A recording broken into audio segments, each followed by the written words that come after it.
কেমন লাগছে নিজের দ্বিতীয় ফুলসজ্জার খাট? হ্যাঁ শোনা, বলছি না এগুলো না আমরা খুব কষ্ট করে সাজিয়ে তো এই রিভারে আমরা একটা বেশ ভালো ভালো গিফট আশা করছি। গিফট পরে হবে, এইসব বড়রা দেখলে কি ভাববে? এসে গেছি বলছি যে বড়দের জানিয়ে সবার থেকে সবটা পারমিশন নিয়ে তারপরে সুন্দর করে ঘরটা সাজানো হয়েছে। কারণ বড়দেরও তো ইচ্ছে করে একটু নাতিপুতির মুখ দেখতে, আর বড়দের ইচ্ছে পূরণ করা কিন্তু ছোটদের বড় দায়িত্ব। হ্যাঁ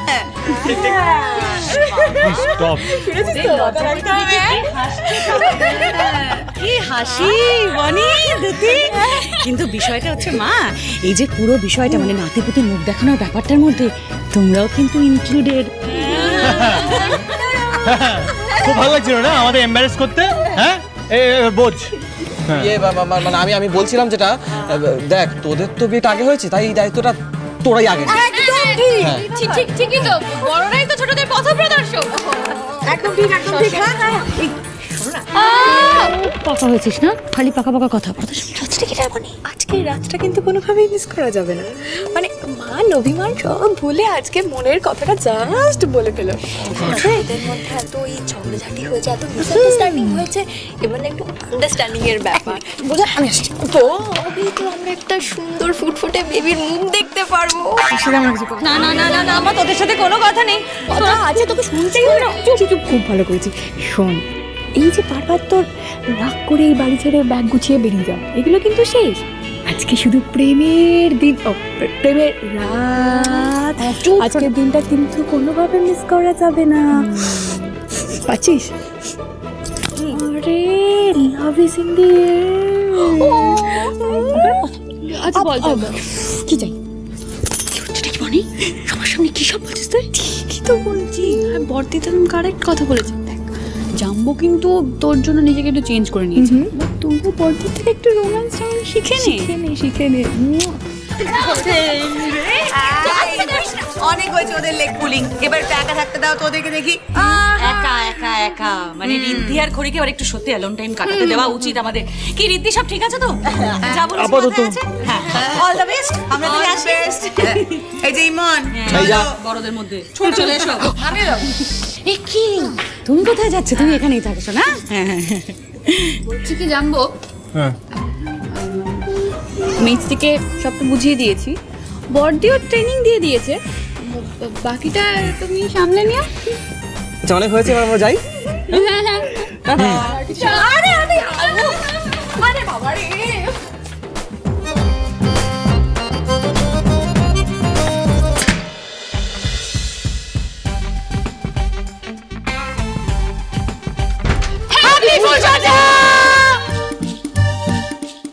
না আর চালাবো না। গুড নাইট, মানে বাই।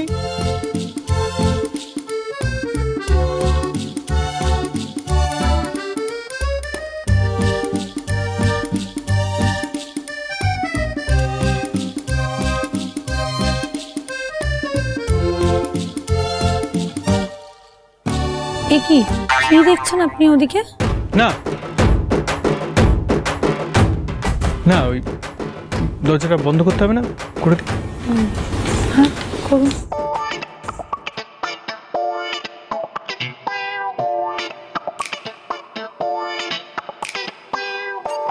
বউয়ের সামনে দাঁড়িয়ে আছে না যুদ্ধের ময়দানে কে জানে।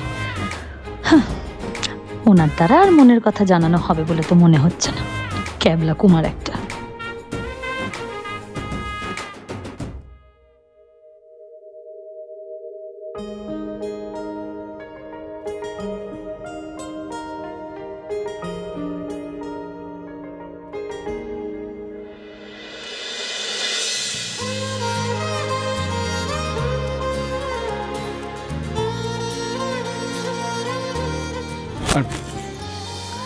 আরেকটা জিনিস আপনাকে মানে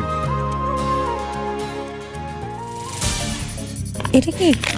এটা ওই একটা হ্যান্ড রিটেন নোট, মানে লিখেছি, যদি ঠিক করে বলতে না পারি সব গুছিয়ে, আপনি যদি চোখ রাখান তাই ভয় সব লিখে এনেছি, মানে জাস্ট ইমার্জেন্সি পারপাসেস। পড়ি।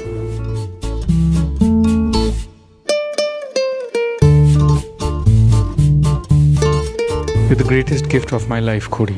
আমি জানি না কিভাবে গুছিয়ে মনের কথা বলা যায়, তাই আজ লিখেই জানাতে চাই যে আপনাকে পেয়ে আমি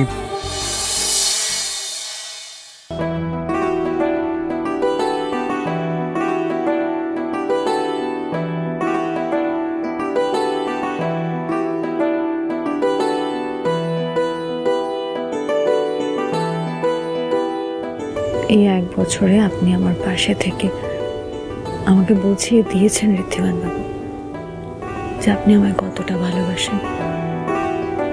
তাই কিছু লিখে বা মুখে বলার কোনো প্রয়োজন নেই। জানি ঠিকই বলেছে,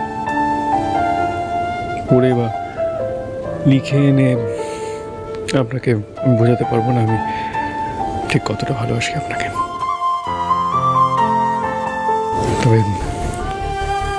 তবে এখানে শুধু ভালো ভালো কথা একসাথে জড়ো করে লিখে আনা নয়, সেগুলো আমি সত্যি ফিল করি। I mean everything I say. আপনি নিজেও জানেন না এই কদিনে আপনি আমায় কতটা চেঞ্জ করে দিয়েছেন।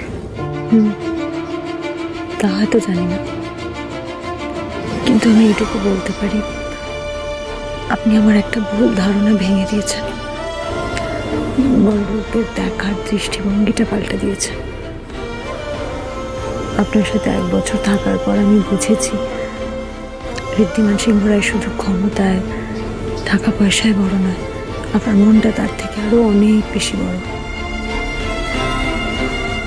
আর তাই খড়ি আপনাকে মন প্রাণ দিয়ে ভালোবাসে।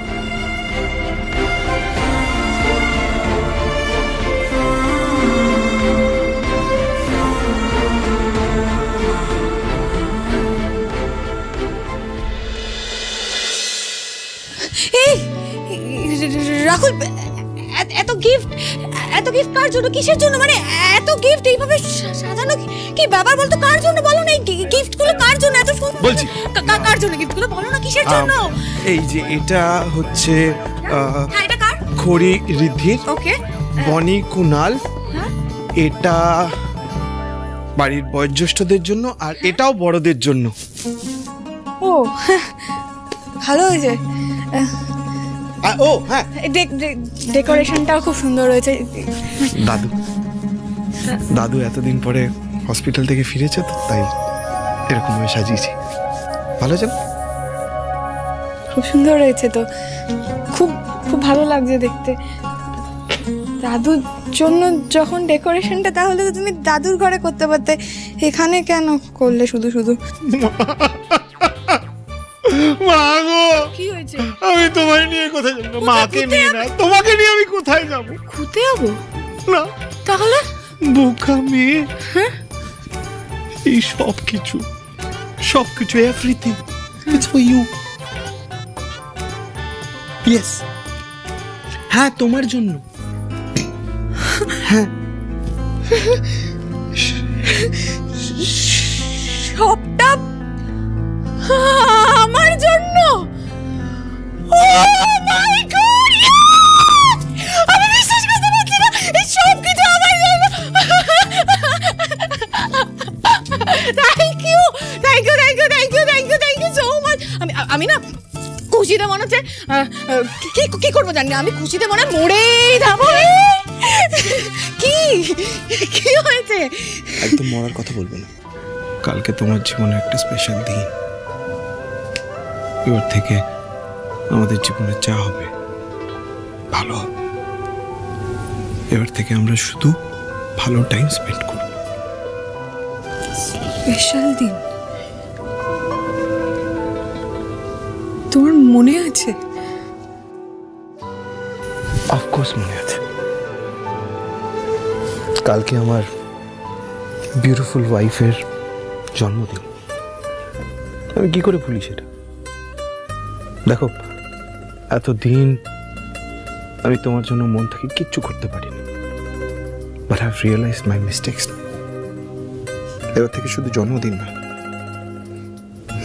জীবনের প্রত্যেকটা দিন হবে স্পেশাল।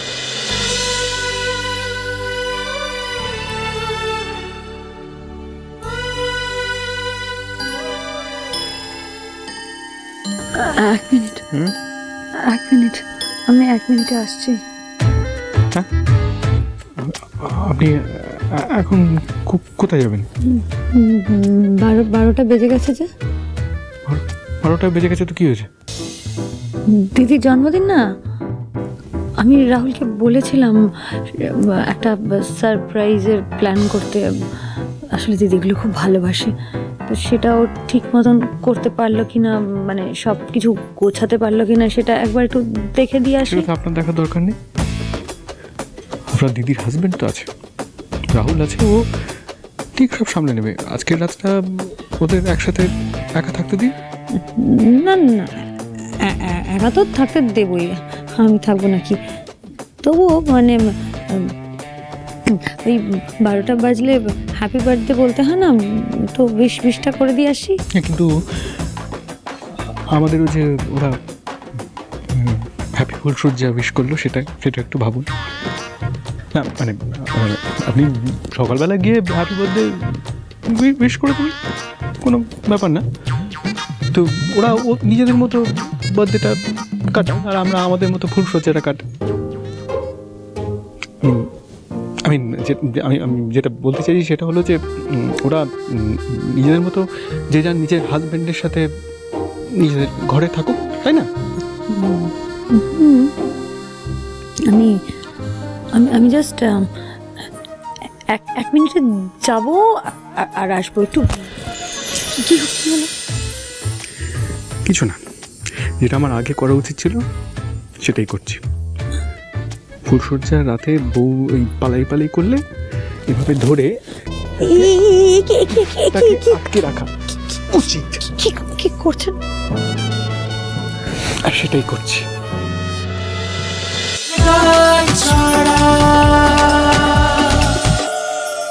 স্টার জলসার প্রিয় শো দেখার জন্য সাবস্ক্রাইব করুন আমাদের ইউটিউব চ্যানেলে এবং আপডেটেড থাকার জন্য প্রেস করুন বেল আইকন।